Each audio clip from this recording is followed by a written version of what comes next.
Salut, c'est Marion de Bleu Tomate. Aujourd'hui, nous allons cueillir les fleurs de basil. Nous rejoignons Lucie à Noves, au nord des Bouches-du-Rhône. Il y a 5 ans, elle a décidé après des études d'ingénieur de devenir agricultrice et transformatrice de produits cosmétiques.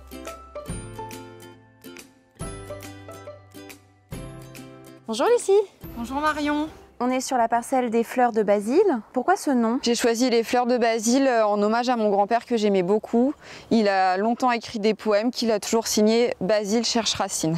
Tu fais et vends des produits agroécologiques. Qu'est-ce que ça signifie? Je voulais donner ce nom à mes cosmétiques parce que je cultive mes plantes, que je les récolte, que je les transforme en cosmétiques et que après je fais la commercialisation. Donc c'était vraiment pour signifier qu'il y avait un processus de A à Z et agroécologique parce qu'aujourd'hui je cultive en agroécologie avec la mention bio mais aussi la mention nature et progrès. J'utilise peu d'intrants, je garde l'herbe, je paille avec des matières naturelles, je limite l'irrigation, voilà. Quelle est la taille de ta parcelle? Elle fait 1,2 hectare de surface totale avec la moitié plantée en poirier en bio et le reste avec mes plantes médicinales. Lucie cultive une vingtaine d'espèces différentes. Des variétés anciennes de roses, des pensées sauvages, des mauves de Mauritanie, de la lavande. Retrouvons-la dans son laboratoire de transformation.